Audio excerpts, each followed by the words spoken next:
শুভ সকাল বন্ধু, তোমরা সবাই কেমন আছো? আশা করি তোমরা সবাই ভালো আছো এবং সুস্থ আছো। আমরা ভালো আছি এবং সুস্থ আছি।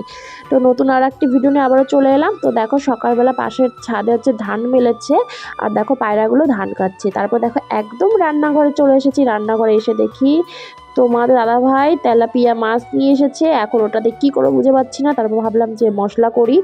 তো এখন তোমার দাদাভাইকে বলছি যে তুমি একটু মশলাটা শিলে করে দাও, মিক্সারে করলে টেস্ট হবে না, শিলে বেটে না রান্না করলে না সেই স্বাদটা মানে দ্বিগুণ হয়ে যায়। তো আমার একদমই বাড়তি ইচ্ছা করছে না, তাই তোমার দাদাভাইকে বললাম তুমি বেটে দাও। তো সেই কারণে ও মানে শুকনো লঙ্কা বেটে দিচ্ছে, আর যেগুলো মশলা থাকে সেইগুলো ও বেটে দিয়েছে। মাছটা কেটে ধুয়ে বাটিতে নিয়ে নিয়েছি টিফিন বক্সে, আর মশলাগুলো আমি এক এক করে সব দিয়ে দিচ্ছি। এর মধ্যে তেল, হলুদ, লবণ সব দিয়ে দেবো এর মধ্যে। আর হচ্ছে এটা কিন্তু কই মাছ দিয়ে রান্না করলে বেশি টেস্ট হয়, কিন্তু তোমার দাদাভাই বাজারে কই মাছ পায়নি, সে কারণে এই মাছ নিয়ে এসেছে। তো এই মাছ দিয়েও খাওয়া যায়, কিন্তু কই মাছের টেস্টটা আরও বেশি হয়। তো দেখো আমি কিন্তু তেল দিয়ে দেবো এর মধ্যে। আর এই রান্নাটা কিন্তু আমি আমার মায়ের কাছ থেকে শিখেছি। তো আমার প্রত্যেকটা রান্না কিন্তু আমার মায়ের কাছ থেকে শেখা। কিছু যদি মনে না থাকে আমি মাকে ফোন করে নিই যে মা এটা কীভাবে রান্না করব, তো মা বলে দেয়। আমরা কিন্তু খুব তাড়াতাড়ি চলে যাব মানে তোমার দাদাভাইয়ের কাছে। তো ও বলছে আমাদের নিয়ে যাবে, তো খুব তাড়াতাড়ি যাব। তোমরা সাথে থাকো, ভিডিওটা দেখতে থাকো, সবই জানতে পারবে কবে যাব না যাব, তোমাদের সবটাই বলবো। তো দেখো আমার লবণও দেওয়া হয়ে গেছে। এখন দেবো হচ্ছে হলুদ। তোমার দাদাভাইকে বলেছিলাম যে কই মাছ না পেলে অন্য কোনো মাছ নিয়ে এসো। তো দেখো তেলাপিয়া মাছ কিন্তু জ্যান্ত ছিল, তো সেই কারণে নিয়ে এসেছে। তো ঠিক আছে, তো কী করা যাবে, এই মাছ দিয়েই চালিয়ে দিই। কারণ হচ্ছে কি অত অনেকদিন ধরে আমার কই মাছের ভাপা খেতে ইচ্ছা করছিল, তো সেই কারণেও পাইনি, তো সেই কারণে এই মাছটা নিয়ে এসেছে। তো ইলিশ মাছও বাজারে পাইনি, নাহলে ইলিশ মাছ দিয়েই করতাম। তো দেখো আমার মাছটা পুরো দমে মাখানো হয়ে গেছে। এখন কিন্তু এটা মানে টিফিন বক্সের মুটকিটা দিয়ে আমি আটকিয়ে এখন এটা জলের মধ্যে দেবো। তার কড়াইতে বসিয়েছি আমি কিন্তু বেগুন ভাজা। তো এখন বেগুন ভাজা করে নেব। তো তারপরে কিন্তু আমি ওই মাছটা দেবো ওই কড়াইতে। তো দেখো বেগুনগুলো আমি লাল লাল করে ভেজে নিয়েছি। একটু লাল লাল করে না ভাজলে না আমার না ভালো লাগে না বেগুন ভাজাটা খেতে। তো বেশি ভাজেনি, একটাই বেগুনই শুধু ভেজেছি। তো দেখো সবার জন্য হয়ে যাবে এক পিস করে দিলে। আর দেখো এদিকে কিন্তু আমার ভাতও হয়ে গেছে। এখন কিন্তু আমি বেগুন ভাজা নামিয়ে আমি কড়াইতে দিয়ে দিয়েছি যে জল পরিমাণ মতো। তো যতটুকু লাগবে বাটিটা বসাবো, তো সেই কারণে। তো দেখো বাটিটা আমি বসিয়ে দিয়েছি। এখন এর ভারী কিছু জিনিস এর উপরে দেবো, না হলে হচ্ছে এর ভিতরে যদি জল ঢুকে যায় সেই কারণে, বা বাটিটা যদি খুলে যায় সেই কারণে এর উপরে দিচ্ছি দেখো পুতোটা। এটা দেওয়ার কারণ হচ্ছে ভিতরে যেন জল না ঢোকে, সেই কারণে এই পুতোটা দেওয়া। তো হতে থাকুক, তারপরে আমি কি রান্না করছি চলো তোমাদের দেখাই। তো এটা হয়ে যাওয়ার পরে কিন্তু আমি মাংসটা চাপিয়েছি। তো জানি না ছবিতে এখানে ভিডিওতে কেমন আসছে, কিন্তু মাংসটার কালারটা কিন্তু পুরো লাল এসেছে।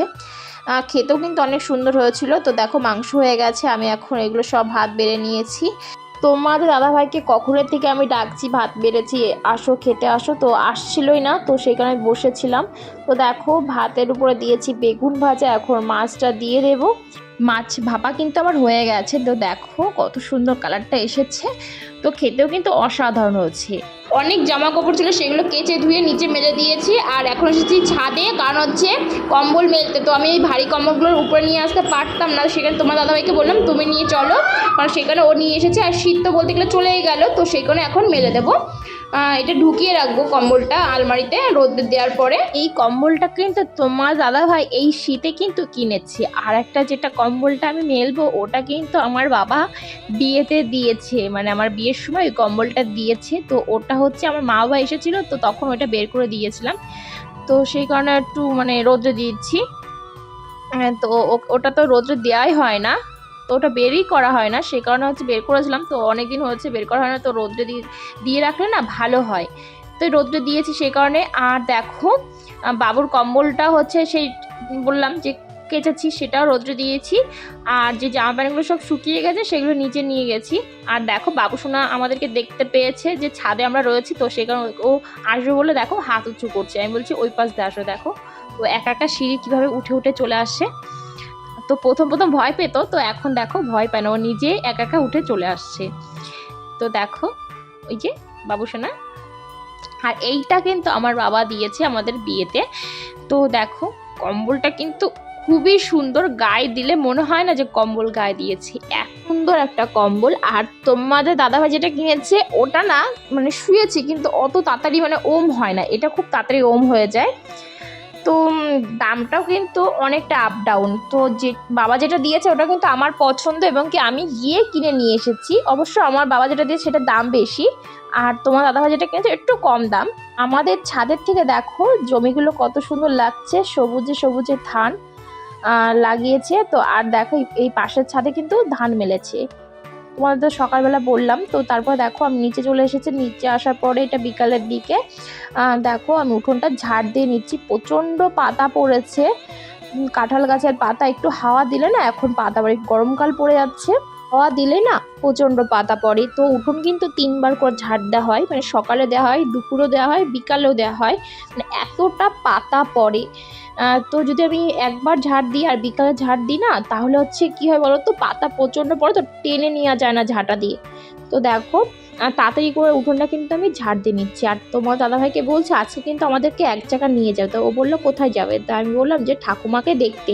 তো ঠাকুমা তো আমাদের যে থাকে না, থাকে হচ্ছে হচ্ছে আমার কাকা শ্বশুর বাড়িতে, মানে আমার ঠাকুমার শাশুড়ি। তো তাকে দেখতে যাব। তো অনেকদিন আগে গিয়েছিলাম, তো বেশি যাওয়া হয় না, কারণ হচ্ছে আমার শাশুড়ি মা পছন্দ করে না যাওয়া ওই বাড়িতে। আমাদের দাদাভাই মাঝে মধ্যেই নিয়ে যায়। তো ঠাকুমাকে দেখতে যাবো না, উনি না পছন্দ করে না। উনি কি বলবো, উনি নিজে একা থাকতেই বেশি পছন্দ করে, মানে আমার শাশুড়ি মা একা থাকতেই বেশি পছন্দ করে, লোকজন ওনাদের ভালো লাগে না, কেউ আসুক বাড়িতে তাতেও ওনাদের পছন্দ হয় না।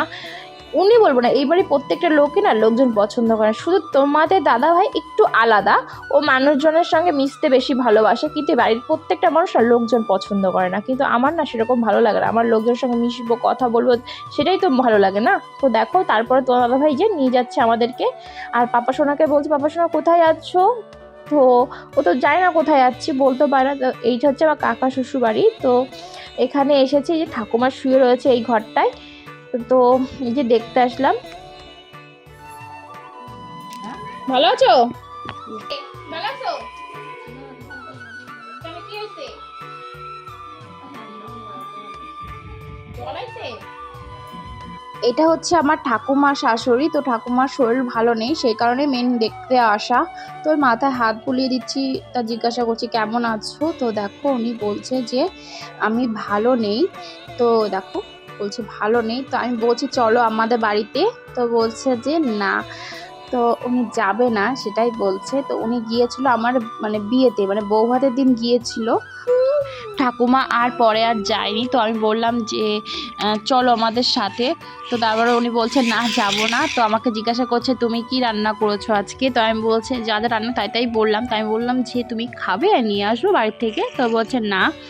তো দেখো ওনাকে আমি জিজ্ঞাসা করছি তোমার না এই বয়সে মাথায় অনেক চুল তাই না বলো ঠাকুমা। তা বলছে হ্যাঁ আমার খুব মাথায় চুল ছিল। আর ঠাকুমা কিন্তু ইয়ংকালে খুব সুন্দর দেখতে ছিল বলে, এখনও তো কত সুন্দর তাই না বলো। তো তারপর দেখো আমি বাড়ির দিকে রওনা দিই। তো কাকিমা হচ্ছে পুজো দিচ্ছে, তো আমি এখন বাড়ির দিকে যাচ্ছি। কাকিমার সঙ্গেও কথা হলো, তো কাকিমা বললো থাক। এটা হচ্ছে কাকা শ্বশুরের বাড়ি। তো এটা অনেক দিন পরে আসলাম আমরা। তো এখন সন্ধ্যা লেগে গেছে, এখন বাড়ির দিক চলে যাচ্ছি। তো যেতে যেতে কিন্তু একটু তোমার দাদাভাইকে বললাম যে চলো আমাকে একটু চা খাওয়াই নিয়ে আসো। তো বলছে ঠিক আছে চলো। তো চলে আসলাম এই যে চার দোকানে। তো এখানকার চা ভালোই হয়, তো সেই কারণে খেতে চলে এসেছি। তারপর বাড়ি গিয়ে দেখো রাত্রেবেলা রুটি করছি, মানে আমার শাশুড়ির মা রাত্রে রুটি খায়, তোমার দাদাভাই রাত্রে রুটি খাবে সে কারণে রুটি করছি। তো তো দেখো আমি রুটিটা বেলে নিচ্ছি, আর এক হাত দিয়ে রুটিটা করতে হচ্ছে, কারণ এক হাতে ক্যামেরাটা ধরেছি সে কারণে রুটিটা তেমন গোল হলো না। তো আগে কিন্তু আমি মানে বিয়ের আগে কিন্তু আমি কখনো রুটি গোল করতে পারতাম না, তো এখন কিন্তু রুটি আমি গোল করা শিখে গেছি। তো দেখো বিয়ের পরে কিন্তু একটা মেয়ে সংসারে আসলে কিন্তু সব কাজই মানে শিখা হয়ে যায় এবং কি শিখে নেয় সে। আর দেখো রুটি কিন্তু আমার সবকটা রুটি কিন্তু ফুলেছে। তো দেখো আমি এইটার উপরে রুটিটা ছেঁকে দিচ্ছি, কারণ রুটিটা এটাই করলে না আমার রুটিগুলো সবকটা রুটি ফোলে, সে কারণে রুটিগুলো আমি এইভাবে ফুলিয়ে নিচ্ছি। তো সবাই খাবে, তো সেই কারণে খুব তাড়াহুড়ো করছি। আর দেখো তোমার দাদাভাই আমাকে বলছে যে আজকে কিন্তু আলুর তরকারি করবে, তো সেই কারণে আলু তরকারি করেছি আমি। তো এই আলু তরকারি কিন্তু আমার মার কাছ থেকে শেখা। তো বিয়ের আগে কিন্তু আমি এই আলু তরকারিটা আমি করতাম, আমার মা কিন্তু রুটি করতো। তো এখন কিন্তু এক হাতেই সব কিছু আমার করতে হচ্ছে। তো এর মধ্যে কোনো মশলা নেই, শুধু কালো জিরে আর পেঁয়াজ দিয়ে মানে এই তরকারিটা রান্না করেছি। খুব টেস্টি হয় রুটিতে খেতে। তো সেই কারণে রাতে, তো সেই কারণে মশলা টশলা দিলাম না এর মধ্যে। তো সিম্পল একদম রান্না। তো সবাইকে এখন কিন্তু এই রান্নাটা করে এই যে আমি খাওয়াবো। তো আগে একদিন খাইয়েছিলাম, তো তোমার দাদাভাইয়ের খুব পছন্দ এই তরকারিটা ওর, সিম্পল সেই কারণে। আর বাড়ির সবাইকেও দিয়েছি খেতে। আর রুটি আর আলু তরকারি কিন্তু কার কার খেতে কিন্তু বেশি ভালো লাগে এইভাবে তরকারিতে খেতে। দেখো আমার রুটি কিন্তু হয়ে গেছে। তো এখন দেবো হচ্ছে তোমাদের দাদাভাইকে, আর আমার শাশুড়ি মাকে দিয়ে এসেছি ঘরে, উনি টিভি দেখছে, উনি টিভি দেখতে দেখতে খাবে। তো তারপর দেখো তোমার দাদাভাইকে খেতে দিয়েছি। তোমার দাদাভাই এই যে তরকারিটা রেখে দিয়েছে, মানে একটু খাইনি, তো সেই কারণে আমি এখন এই যে রুটি দিয়ে এখন খেয়ে নিচ্ছি। খেতে কিন্তু খুবই সুন্দর হয়েছে। আজকের মতন ভিডিওটা এখানে শেষ করছি বন্ধুরা, তোমরা ভালো থেকো, সুস্থ থেকো। তোমাদের যদি আমার ভিডিওটি ভালো লেগে থাকে লাইক কমেন্ট দিয়ে আমার পাশে থেকো। নতুন একটি ভিডিও নিয়ে আবারও আসছে অন্য কোনো দিন। আজকের মতন টাটা।